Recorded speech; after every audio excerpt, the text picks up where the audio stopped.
Assalamualaikum warahmatullahi wabarakatuh. Nama saya Muhammad Novel Dafaul Haq, stambuk F5511965. Nah, pada kesempatan ini saya akan menjelaskan beberapa materi. Yang pertama yaitu Divide and Conquer. Jadi Divide and Conquer ini kita harus tahu terlebih dahulu apa itu Divide and Conquer.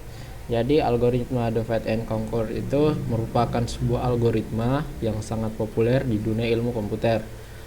Divide and Conquer merupakan algoritma yang berprinsip memecah-mecah permasalahan yang terlalu besar menjadi beberapa bagian kecil sehingga lebih mudah untuk diselesaikan.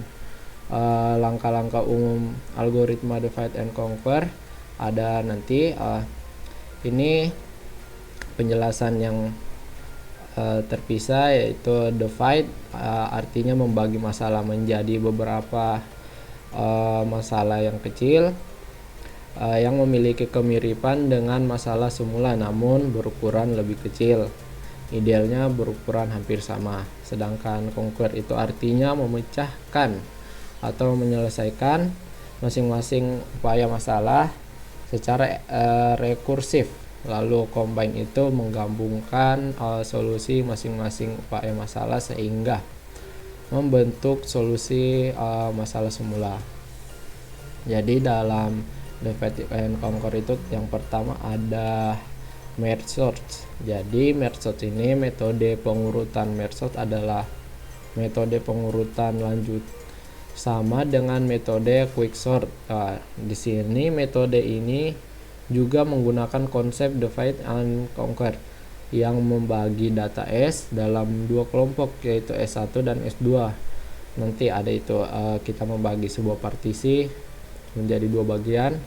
Lalu yang tidak beririsan, proses membagi data dilakukan secara rekursif sampai data tidak dapat dibagi lagi, atau dengan kata lain data dalam subbagian menjadi tunggal. Setelah data tidak dapat dibagi lagi, proses penggabungan dilakukan antara sub-sub bagian dengan memperhatikan urutan data yang diinginkan, entahkah itu dari ascending kecil ke besar atau descending besar ke kecil. Proses penggabungan ini dilakukan sampai semua data tergabung dan terurut sesuai urutan yang diinginkan.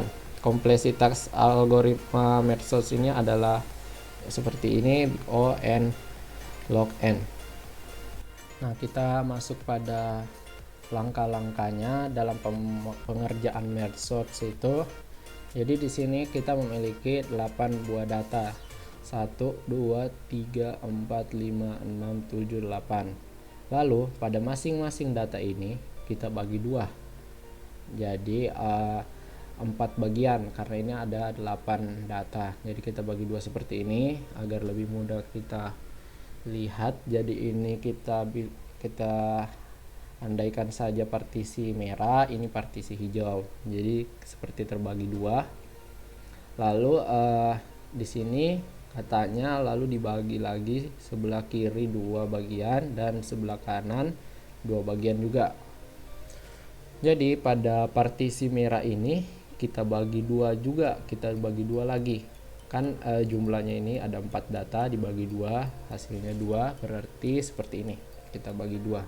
8 dengan 2 ini, 10 dengan 3 ini. Nah, ini pada bagian sebelah kiri, jadi ini hasilnya.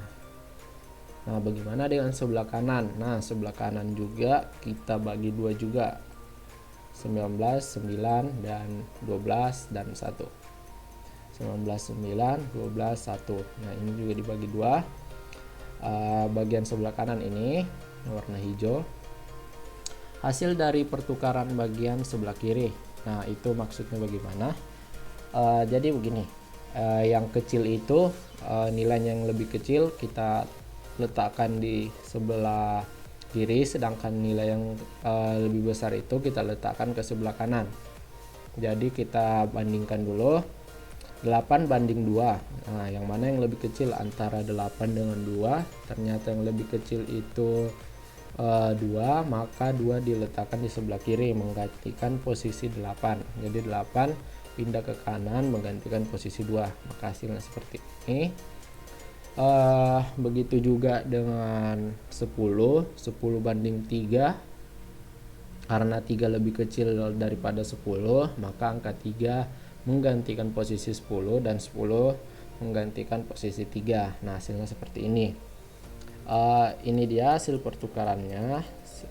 Ini partisi merah. Sedangkan hasil dari pertukaran bagian sebelah kanan itu hasilnya seperti ini. Pengerjaannya juga sama dengan partisi yang warna merah. Kan di sini 9 banding dengan 19. Mana yang lebih kecil?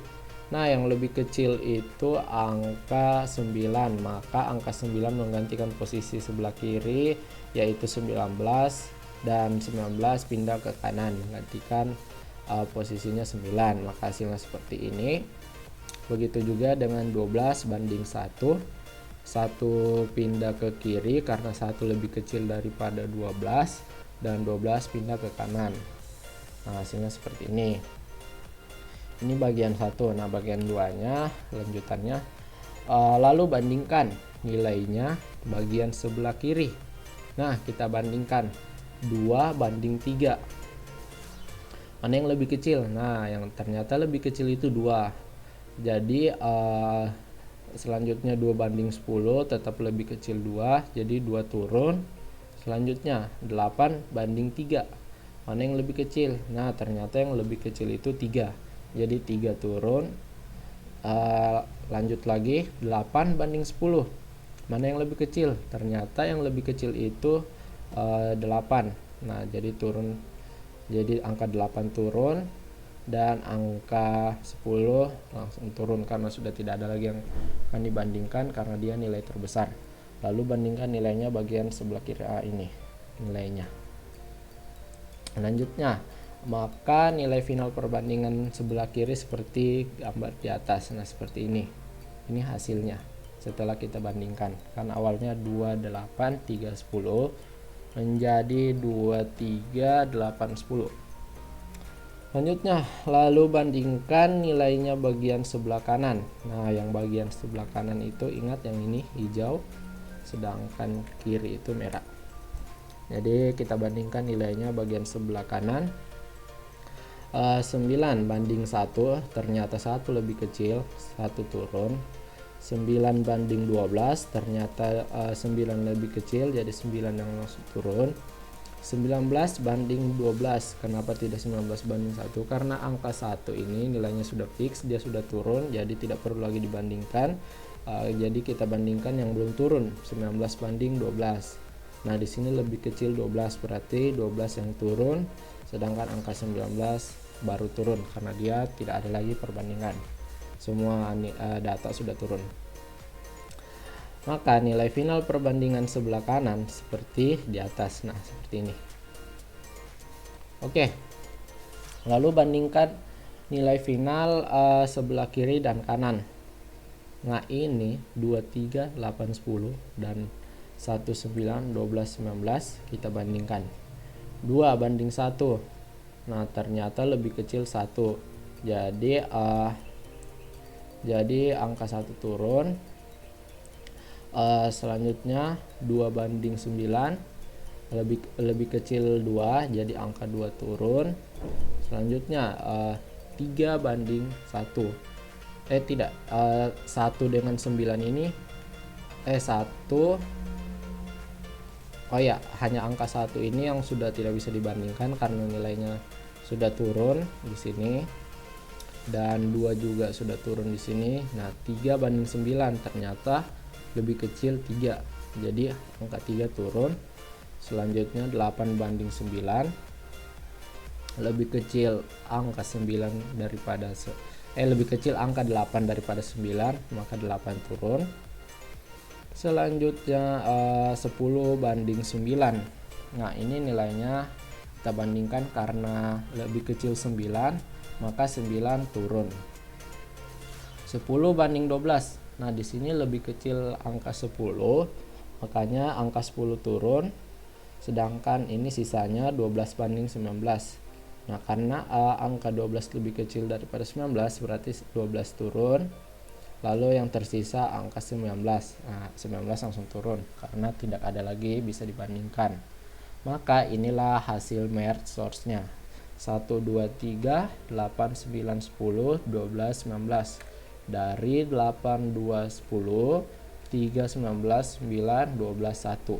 Ini yang belum terurut, ini yang sudah terurut. Oke, selanjutnya kita masuk ke insert sort. Nah, pengertian dari insert sort dulu. Insert sort adalah sebuah metode pengurutan data dengan menempatkan setiap elemen data pada posisinya dengan cara melakukan perbandingan dengan data-data yang ada. Indent algoritma dari metode insert sort ini dapat dianalogikan sama seperti mengurutkan kartu, di mana jika suatu kartu tempatkan menurut posisinya, maka kartu yang lain akan bergeser mundur atau maju sesuai kondisi pemindahan kartu tersebut. Dalam pengurutan data, metode ini dipakai bertujuan untuk menjadikan bagian sisi kiri array terurutkan sampai dengan seluruh array diurutkan. Jadi bagaimana pengerjaannya? Nah, selanjutnya kita ke bagian langkah kerja dalam pengerjaan insert sort. Jadi pada pengerjaan insert sort ini, misalnya kita memiliki sebuah data. Jadi 4, 9, 8, 16, 7, 20. Nah, ini masih teracak.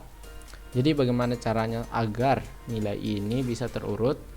Nah, di sini kita bandingkan satu persatu. Pertama, kita bandingkan 9 dengan 4. Karena nilai 4 lebih kecil dari 9, maka nilai 4 tetap pada posisinya. Nah, yang ini.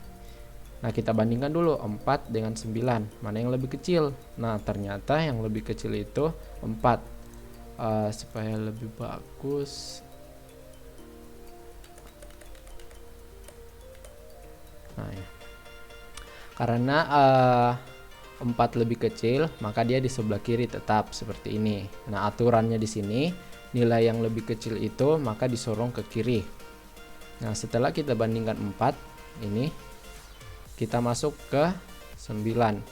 Nah, 9 kita bandingkan dengan 4. Apakah 9 ini lebih kecil daripada 4?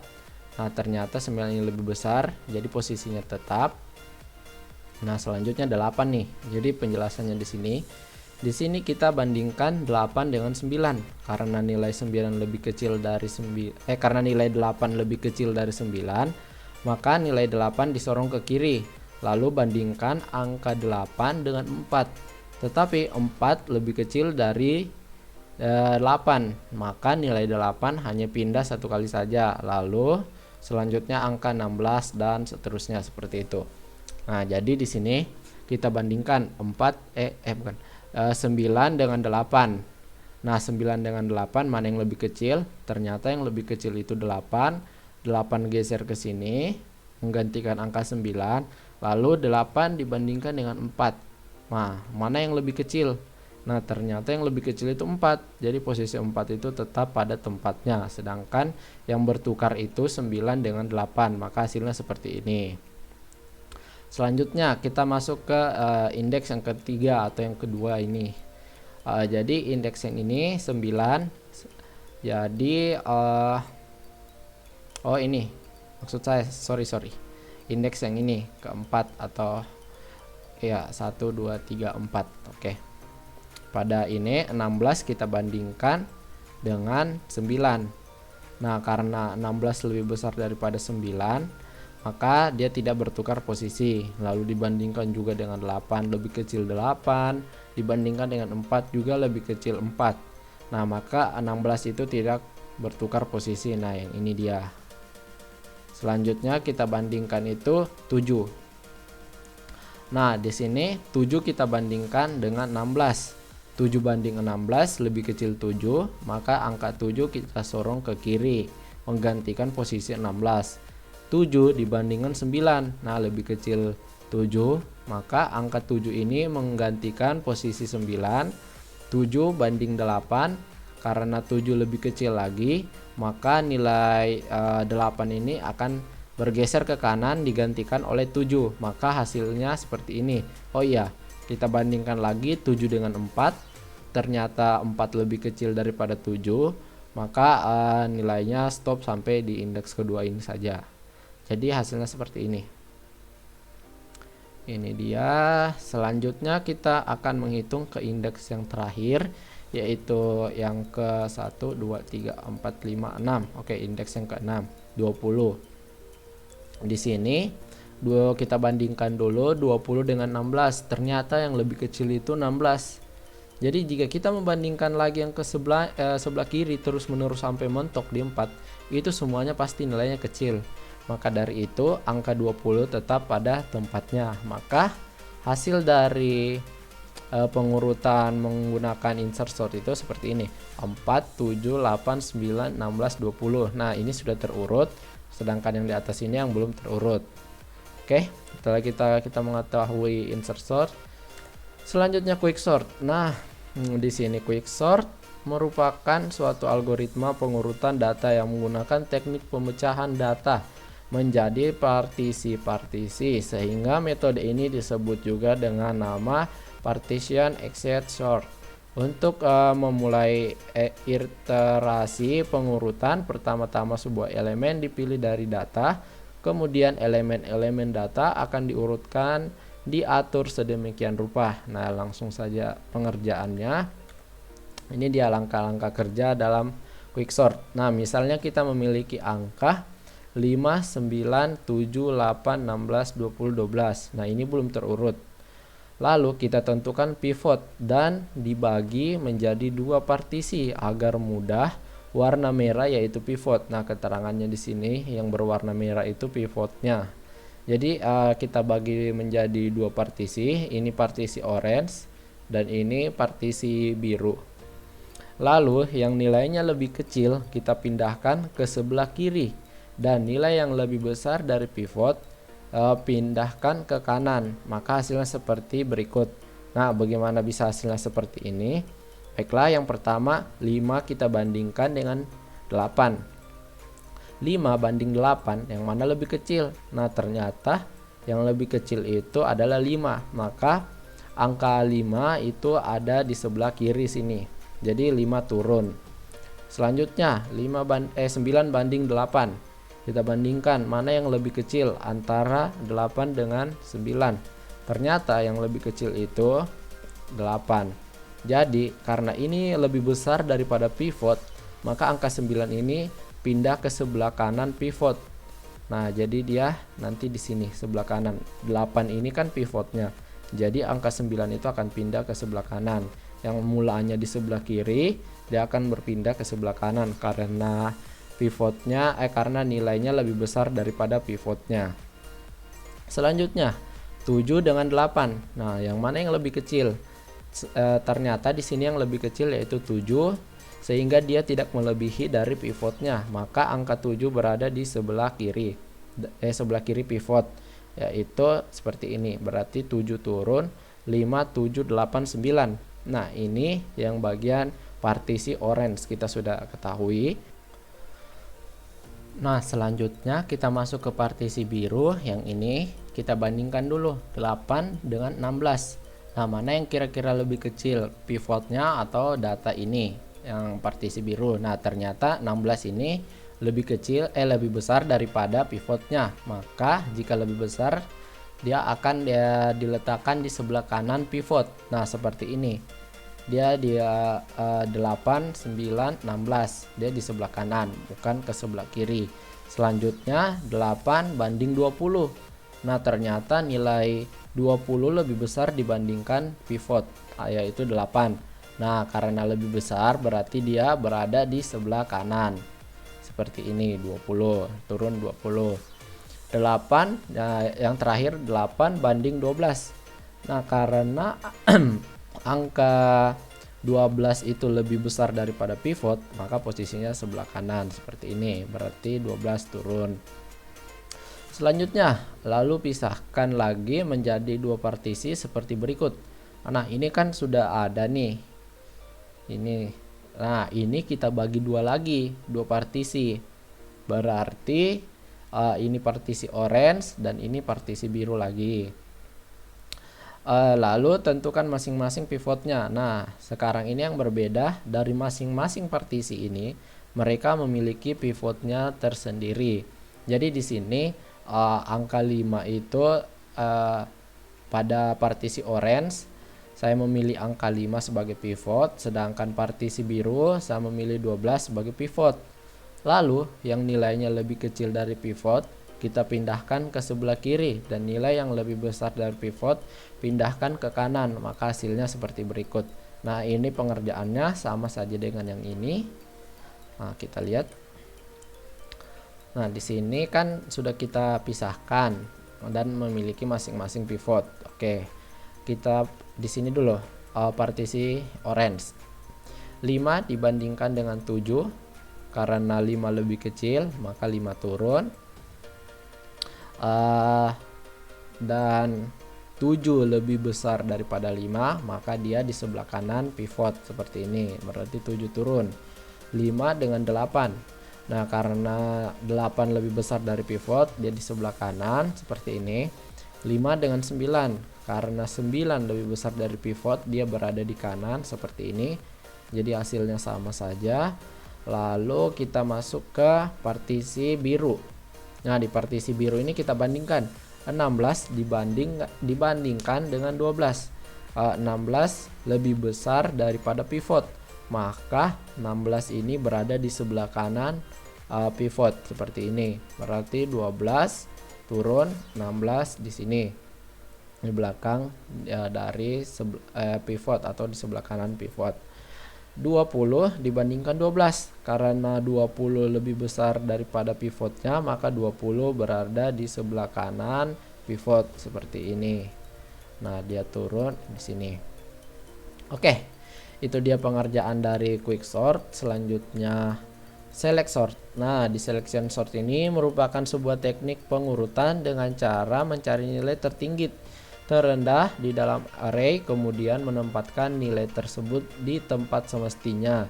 Algoritma ini dapat mengurutkan data dari besar ke kecil, yaitu ascending, dan data kecil ke besar, yaitu descending.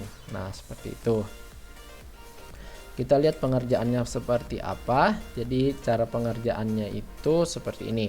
Misalnya kita memiliki data 2, 9, 4, 7, 3, 5. Nah, ini data yang masih teracak. Lalu kita bandingkan satu per satu.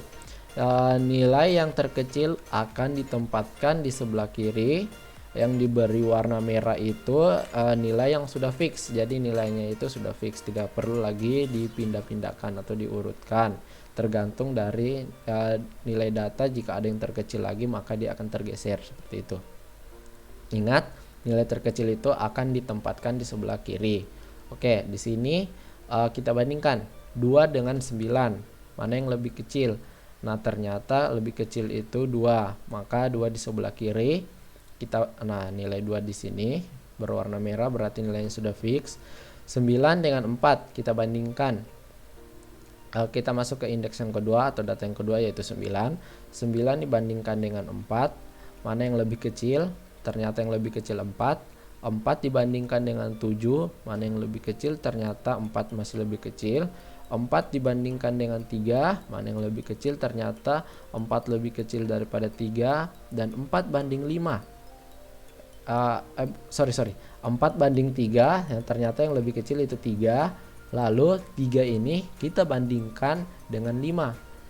Jadi 4 ini sudah digantikan dengan 3 karena 3 lebih kecil. Jadi yang lebih kecil di sini itu yang akan lagi selanjutnya dibandingkan untuk diletakkan di sebelah kiri. 3 dengan 5 ternyata lebih kecil 3, maka 3 itu bergeser ke sebelah kiri. 1, 2, 3. Nah, dia bergeser di sebelah kiri menggantikan angka 9. Selanjutnya kita masuk ke sini lagi. 9 dibandingkan dengan 4. Nah, ternyata lebih kecil 4. Lalu 4 banding 7. Nah, lebih kecil 4. 4 banding 5 lebih kecil 4. Berarti nilai terkecilnya itu 4 pada posisi ini.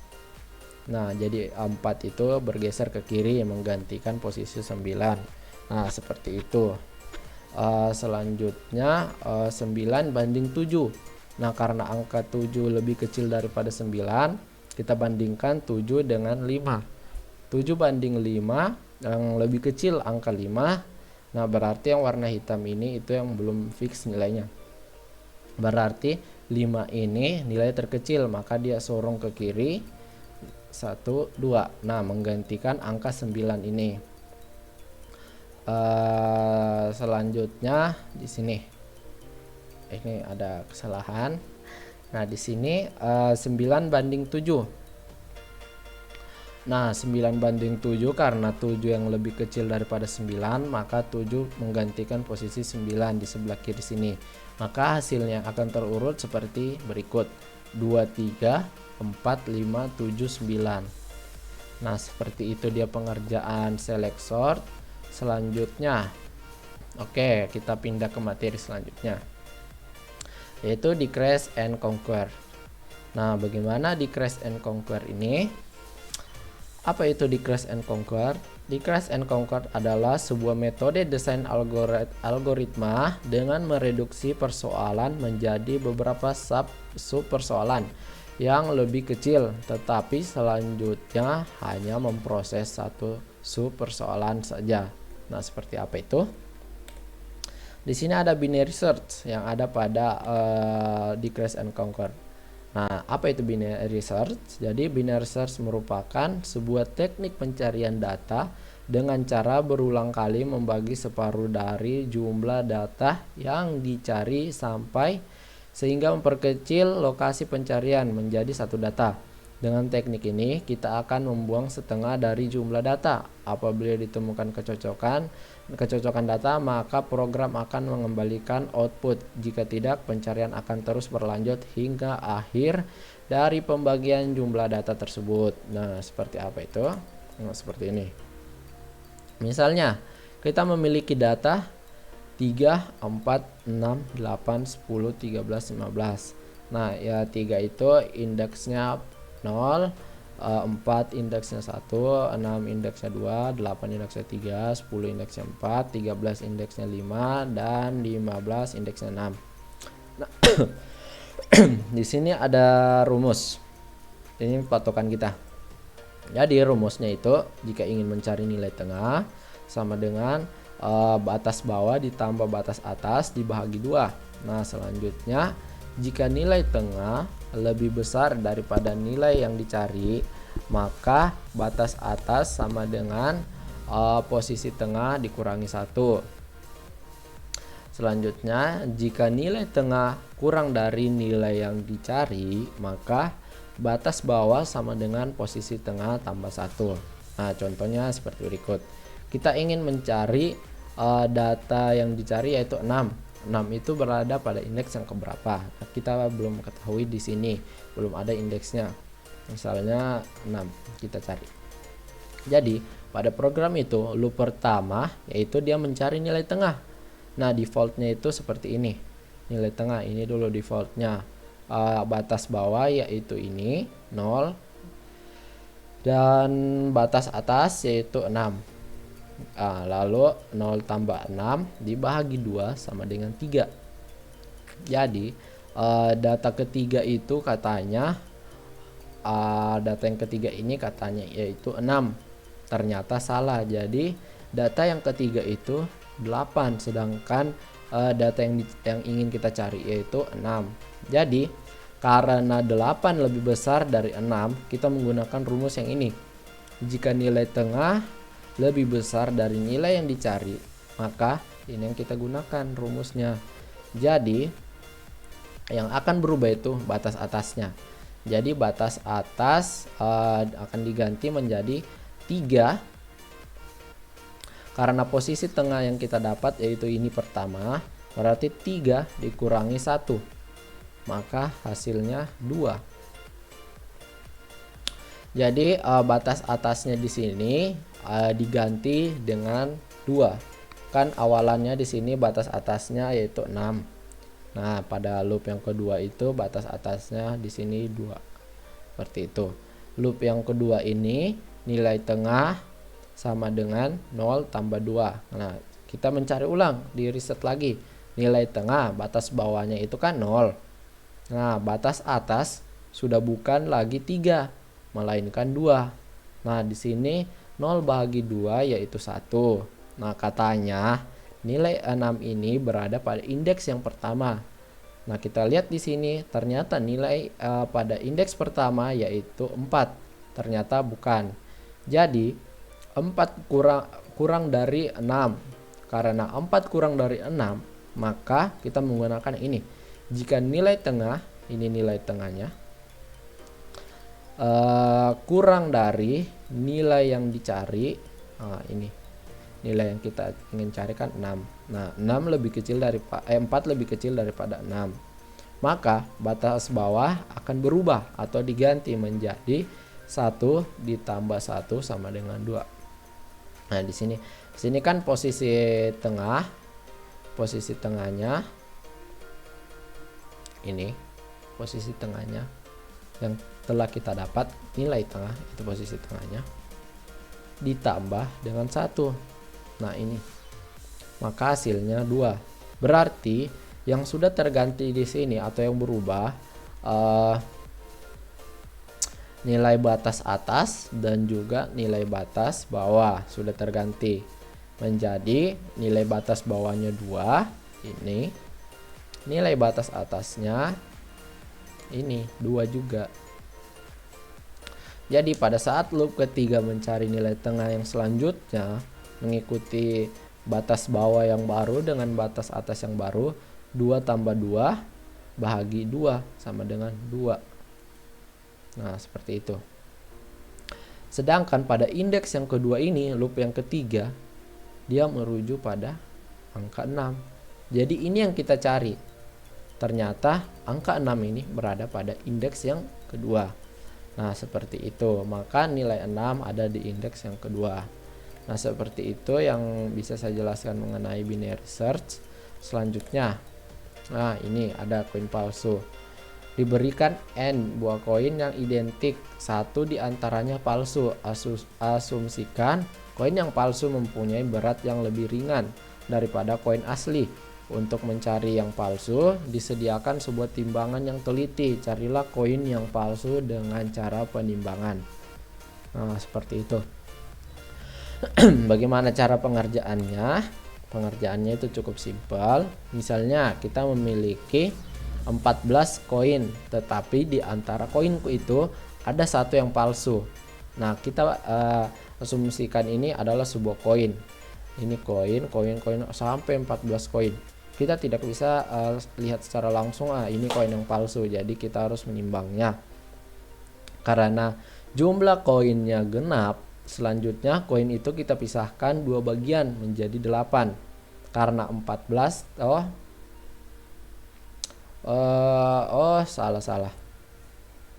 Maaf, karena di sini ada kesalahan, bukan 14 tapi 16. Yang lebih cocoknya dan yang lebih benarnya. Mana itu? Kan di sini. Kan ada 16, 1, 2, 3, 4, 5, 6, 7, 8, 9, 10, 11, 12, 13, 14, 15, 16. Oke. Jadi ada 16 koin karena jumlahnya ada 16. Nah, kita bagi 2 menjadi 2 bagian. Nah, terdapat kita bisa bagi menjadi 8. Jadi masing-masing bagian itu ada 8. Ada 8 koin. Nah, di sini 1 2 3 4 5 6 7 8. Itu juga di sebelahnya 1 2 3 4 5 6 7 8. Nah, seperti itu. Lalu kita bandingkan koin yang mana nilainya lebih berat, maka itu koin yang asli. Berarti di sini karena jumlahnya di sini lebih ringan, di sini kan 1 2 3 4 5. Ini nggak bisa dihitung karena angkanya 0. 6 7. Berarti di sebelah kiri beratnya itu 7. Sedangkan di sebelah kanan beratnya itu 8 di sebelah kanan sini. Nah, berarti kemungkinan koin yang palsu itu berada di sebelah kiri. Nah, selanjutnya karena bagian kanan lebih berat, maka kita pindah di bagian kiri yang tersisa 8 buah koin. Lalu 8 koin tersebut dibagi menjadi 2 bagian. Nah, kita kan belum bisa tahu ini yang mana koin yang palsu karena masih ada 8 koin. Nah, 8 koin itu kita bagi 2. Jadi 4 kiri, 4 kanan. Nah, lalu kita bandingkan koin mana yang lebih berat, maka itu koin yang asli. Jadi di sini karena sebelah kiri itu lebih berat, nilainya 4, sedangkan sebelah kanan itu nilainya hanya 3. Nah, lebih berat 4 lah daripada 3. Karena sebelah kiri lebih besar daripada kanan, maka kemungkinan koin palsu ada di sebelah kanan ini. Nah, selanjutnya bagaimana? Selanjutnya karena yang sebelah kiri karena sebelah kiri itu lebih ringan, sebelah kiri lebih berat, maka koin yang palsu terdapat di sebelah kanan. Karena tersisa tinggal 4 koin, jadi 4 koin itu dibagi lagi menjadi 2 bagian. Nah, di sini kan tadi kan itu yang sebelah kanan 1 0 1 1. Nah, itu kan ada 4 koin, lalu kita bagi 2. Nah, pada saat kita bagi 2, kita bandingkan lagi mana koin yang lebih berat. Ternyata yang lebih berat itu di sebelah kanan. Jadi di sebelah kanan ini tidak mungkin ada koin yang palsu, tetapi koin palsu itu berada di sebelah kiri. Nah, karena yang berat sebelah kanan, maka koin yang palsu terdapat di sebelah kiri karena tersisa tinggal 2 koin. Jadi 2 koin itu dibagi 2 lagi. Nah, karena tinggal 2, kita bagi 2. Lalu kita bandingkan koin mana yang nilainya lebih berat, maka koin itu adalah yang asli. Nah, di sini kan tinggal 2. Nah, tinggal 2 ini kita bandingkan mana yang lebih berat pada saat kita timbang. Nah, ternyata yang lebih berat itu sebelah kanan. Sebelah kiri. Karena lebih berat sebelah kiri, maka koin yang palsu itu berada di sebelah kanan. Nah, di sebelah kanan ini tidak ada koin lain lagi. Nah, tinggal tersisa 1 koin. Jadi, yang ringan itu 1 koin, itulah yang palsu. Jadi, koin yang palsu terdapat di sebelah kanan. Nah, seperti itu. Nah, ini dia lanjutan dari di Crash and Conquer. Jadi setelah kita mempelajari mencari koin palsu, kita akan masuk ke mencari median. Misalnya kita memiliki data yang teracak 5, 31, 28, 9, 4, 30, 7, dan 4. Dan dia memiliki indeks dari 1 sampai 9. Nah, di sini Kak untuk melihat nilai tengah. Jadi di sini rumusnya n tambah 1 bagi 2. Jadi n itu apa? N itu kumpulan indeks ini 1, 2, 3, 4, 5, 6, 7, 8, 9 berjumlah 9 indeks. Nah, jadi ditambah 1 bagi 2 maka 5. Jadi 9. Indeks kelima itu nilainya 9. Nah, di sini kita awalannya menentukan sebuah pivot. Jadi kita menentukan pivotnya dulu. Pivot dari data yang teracak di atas ini yaitu 5 pada indeks pertama. Selanjutnya menentukan I dan J. Jadi bagaimana kita mengetahui nilai I dan J? Nilai I itu nilai terbesar dari pivot sebelah kiri, sedangkan J kebalikannya. Nah, seperti itu. Jadi di sini nilai I-nya yang pertama itu ada 30, dan kita melihat ke sebelah kanannya yaitu 4. 4 itu sebagai J-nya, lalu kita tukarkan. Jadi 30 ini ditukarkan dengan posisi 4. Jadi 30 pindah ke sini, 4 pindah ke indeks yang kedua. Selanjutnya I yang selanjutnya yaitu 28 pada indeks yang keempat. Lalu J nya itu ada pada indeks yang ke 9, 8, 7, 6. Ada pada indeks yang ke-6. Kita tukarkan. Jadi di sini di posisi 28 ini akan digantikan dengan 4, sedangkan posisi 4 ini akan digantikan dengan posisi 28. Nah, selanjutnya tukar pivotnya karena terjadi persilangan. Nah, di sini terjadi sebuah persilangan karena di sini J-nya sudah ke kiri, maka terjadi persilangan dan akan ditukar. Jadi posisi 4 ini akan digantikan oleh pivot seperti gambar berikut atau tabel berikut. Nah, jadi ditukar posisi 4 dengan 5. Nah, di sini hasil dari partisi 4 kurang dari 5. Nah, jadi yaitu 4 ini, sedangkan 5 yang ini. Maka yang dipilih ataupun yang diproses sebelah kanan karena banyaknya data di sebelah kanan. Nah, tentukan pivotnya lagi. Kan kita sudah memilih yang bagian sebelah kanan. Jadi kita menentukan pivotnya lagi. Nah, pivotnya itu sebelah kiri yaitu 9. Nah, selanjutnya kita menentukan nilai I dan J lagi seperti tadi. Jadi nilai terbesar pada data sebelah kanan itu yaitu 28, maka 28 itu menjadi I, lalu sebelah kanannya itu ada 7J yang terkecil. Jadi ditukar 28I ditukar dengan 7J, maka hasilnya seperti ini. Pindah.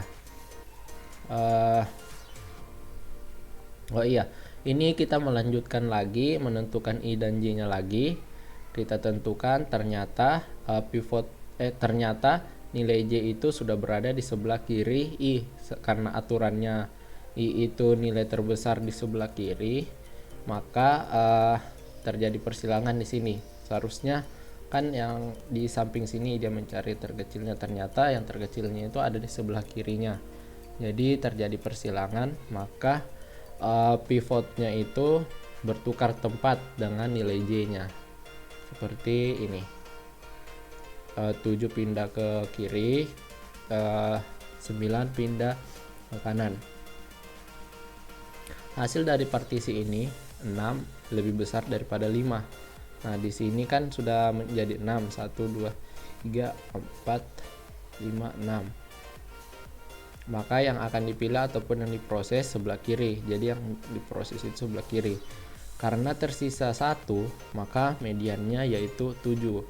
Nah, ini jadi median dari data yang teracak tadi ini yaitu 7 pada indeks pada nilai tengah yang kelima, karena kita sudah menentukan nilai tengahnya itu pasti ada yang di 5, tapi kita belum tahu hasilnya. Setelah kita mengurutkannya atau mengaturnya, ternyata pada indeks 5 itu nilai tengahnya yaitu 7, mediannya yaitu 7. Oke, setelah itu kita masuk ke materi yang selanjutnya. Kita pindah dari di Crash and Concord ini, selanjutnya yaitu Breadth and Bond. Jadi kita harus tahu dulu apa itu Breadth and Bond. Jadi Breadth and Bond ini merupakan metode algoritma yang umum digunakan untuk menentukan penyelesaian optimal dari masalah optimisasi, khususnya pada distrik dan optimisasi kombinatorial.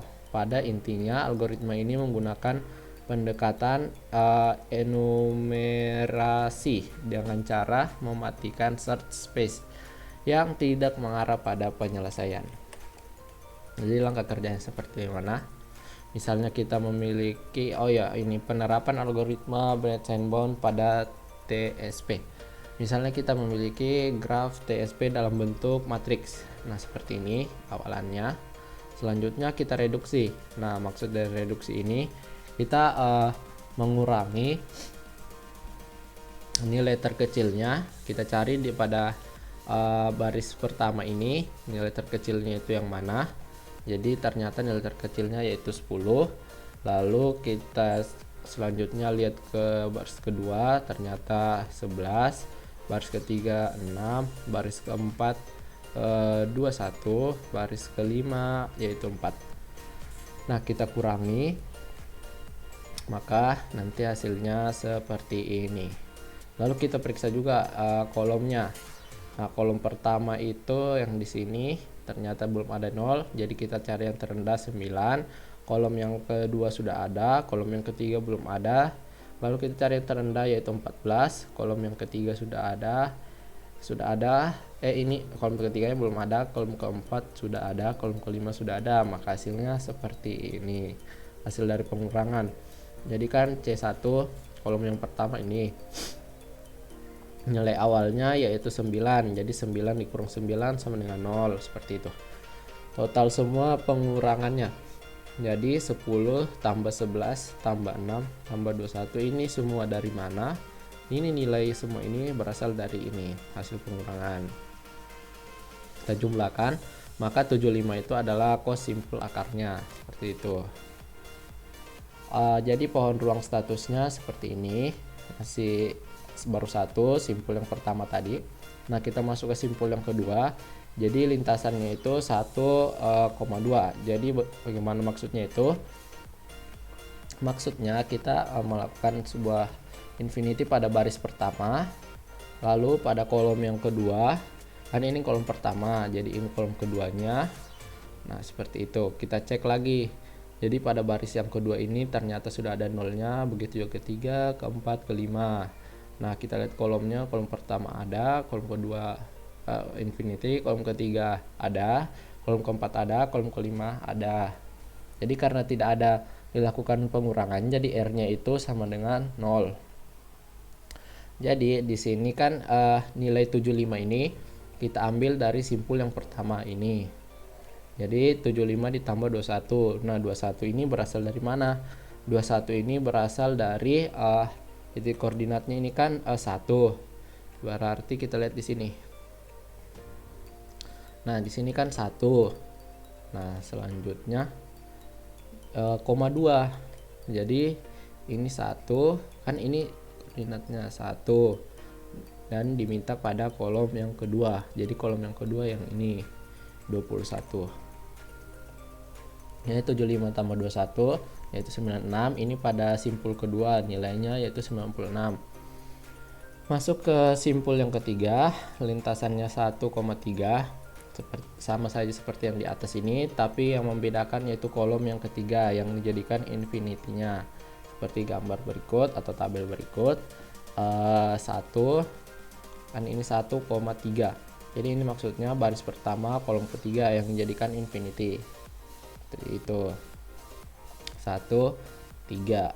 Nah, kita lihat lagi, ternyata tidak ada dilakukan pengurangan, jadi R-nya sama dengan 0. Nah, kita cek di sini, R1 tidak ada, R1-nya infinity, R2-nya ada, R3 ada, R4 ada, R5 ada. Nah, kita cek lagi kolomnya, ternyata semuanya memiliki 0. Jadi tidak ada R-nya itu sama dengan 0. Nah, di sini 1,3. Nah, kita lihat lagi. 1,3. Nah, baris ke-1, kolom ketiga ternyata 25. Nah, kita letakkanlah di sini 25. 75 tambah 25 sama dengan 100. Nah, begitu juga simpul keempat. Nah, simpul keempat ini karena di sini ada kesalahan. Di sini seharusnya 4 bukan 1,2, seharusnya 1,4. Jadi pada R1-nya ternyata infinity, R2 ternyata tidak ada nolnya. Jadi kita cari nilai terkecil. Nah, nilai terkecilnya di sini kan 15. Jadi 15 dikurangi 15, nanti di sini 0. Dan di sini juga R3-nya ternyata baris ketiga itu belum ada 0, jadi yang 13 kita ambil karena nilai terkecilnya, jadi 13 dikurangi 0 menjadi 0. Jadi di sini 0, di sini juga nanti 0, maka hasilnya seperti berikut. Nah, ternyata kalau kita cek kolom juga ada semua nolnya, jadi aman. Nah, maaf sekali lagi di sini 1,4 bukan 1,2. Jadi di sini 75 kita mengambil simpul yang pertama tambah 0. Kenapa 0? Karena kita lihat pada lintasan 1,4. baris pertama kolom keempat. Oh, yang di sini. Baris pertama ini kolom keempat yaitu 0. Oh iya, bukan patokan dari sini, kita patokan dari tabel yang sudah diupdate ini, yang sudah mengalami perubahan. Tetap sama saja karena 2125. Nah, 2125 di sini juga masih 2125. Seandainya di sini bukan 21 dengan 25, maka nilai yang di sini tadi akan salah, ini dan ini. Oke. Nah, dia di sini 0 ditambah 28, hasil penjumlahan 15 ditambah 13. Lalu hasilnya 103. Nah, pada simpul yang terakhir ini baris pertama kolom kelima yang dijadikan infinity, karena kita saat mengecek satu persatu ternyata baris keempat itu 26 ternyata belum ada nolnya, jadi kita kurangi dengan 26. Jadi 26 dikurangi 26 sama dengan 0. Jadi nanti hasilnya seperti berikut. Lalu di sini juga ada kesalahan, seharusnya di sini 1,5 bukan 1,2. Maka hasilnya seperti berikut, 115. Sama saja perhitungannya seperti simpul 2, 3, 4 seperti itu yang sudah saya jelaskan tadi. Nah, ini pohon ruang status. Nah, dari mana kita ambil 2, 3, 4, 5? Itu dari sini 2, 3, 4, dan 5 simpulnya. Lalu dari mana kita mengambil nilai ini? Nilai ini yaitu hasil dari simpulnya masing-masing. Jadi simpul kedua itu 96, simpul ketiga 100, simpul keempat 103, simpul kelima 115. Seperti pohon ruang status berikut. Oke. Jadi kita di sini jika ingin masuk ke simpul ke-6, kita memilih nilai pohon ruang status yang terkecil. Nah, di sini nilai yang terkecil itu yaitu 96. Jadi kita mengambil pohon ruang status yang kedua ini, simpul kedua. Maka 1,2, maka baris 1, baris 2, dan kolom 2 itu infinity. Seperti itu. Dan 3 ini bukan maksudnya baris ketiga yang kita infinity juga, tetapi kolom yang ketiga seperti itu. Karena kita sudah saat mengeceknya sama saja seperti yang di atas ini, mengeceknya satu persatu, melihat apakah ada baris yang tidak membawa 0 atau ada kolom yang tidak membawa 0, ternyata semua ada. Jadi R-nya itu sama dengan 0. Nah, di sini yang sudah bukan 1 lagi tetapi 2,3. Jadi pada baris kedua, kolom ketiga itu nilainya berapa? Baris kedua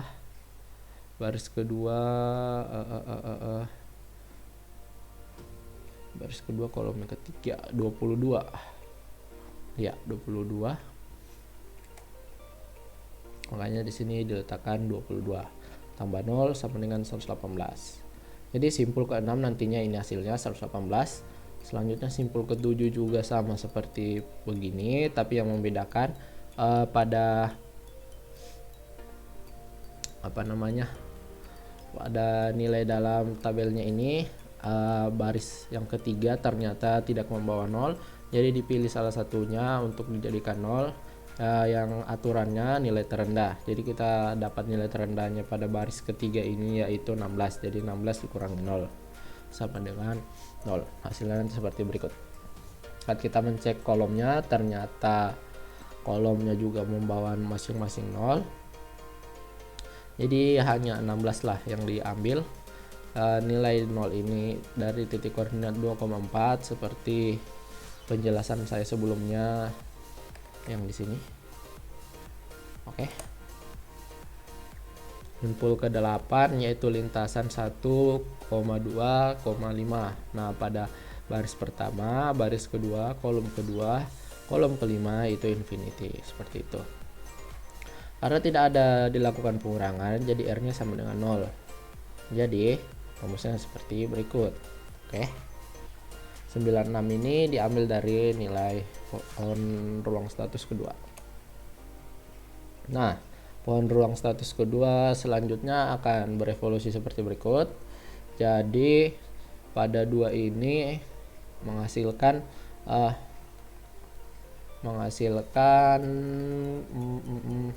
simpul ke-6, 7 dan 8. Lalu nilainya simpul ke-6 itu 118, begitu juga dengan 7 112, sedangkan simpul yang ke-5 itu 96. Nih. Oke, kita lihat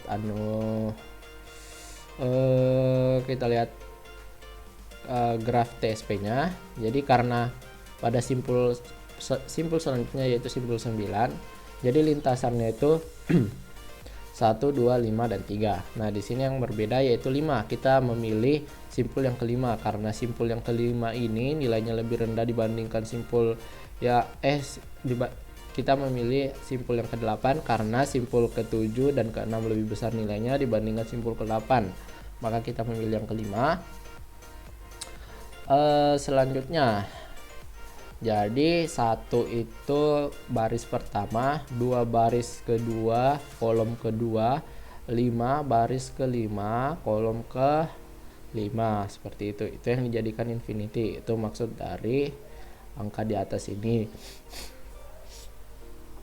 Lalu 3. Jadi pada kolom ketiga itu dijadikan infinity seperti berikut.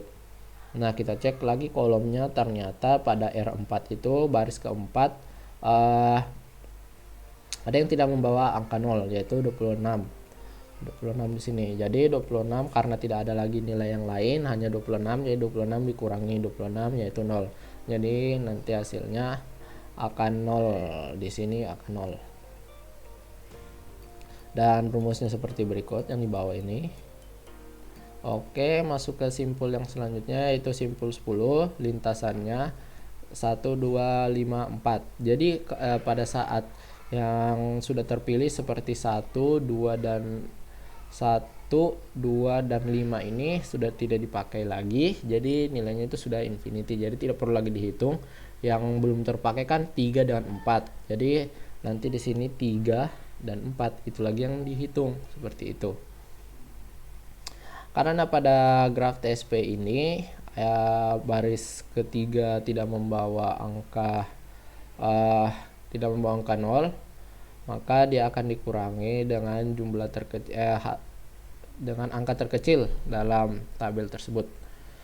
Sedangkan yang tersisanya 16, berarti 16 dikurangi 0. 16 dikurangi 16 sama dengan 0.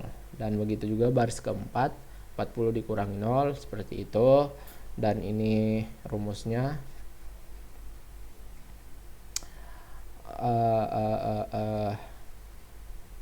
ya 16 ditambah 40. Oke. Maka pohon ruang statusnya seperti berikut. Jadi 5 ini berevolusi menjadi, pada simpul 5 berevolusi menjadi menurunkan simpul ke-9 dan 10. Jadi yang kita pilih ini nilai terkecilnya lagi, sedangkan pada simpul ke-9 yaitu nilai terkecilnya karena 122 dibandingkan 170. Oke. Nah, jadi simpul ke-11 ini adalah simpul yang terakhir.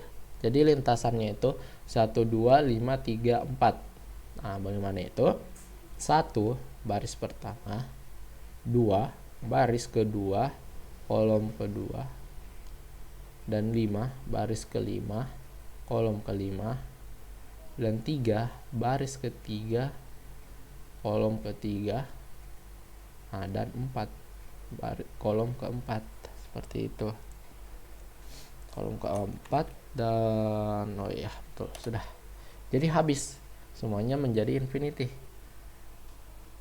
Karena semua sudah jadi infinity, maka rumusnya seperti berikut untuk mendapatkan nilai dari simpul ke-11 yaitu 122. 122 ini dari mana? Dari ini. Simpul ke-9, hasil dari simpul ke-9 karena koordinat 3,4. Coba kita lihat. 3, 4. Oh ya, sudah infinity. Karena nilainya belum ada, jadi di sini 0, dan pengurangannya juga tidak ada karena semua sudah jadi infinity, yaitu 0. Jadi tinggal 122 ditambah 0 tambah 0, jadi hasilnya 122. Nah, mungkin itu saja penjelasan mengenai materi yang bisa saya bawakan. Kurang dan lebihnya mohon dimaafkan. Sekian dan terima kasih.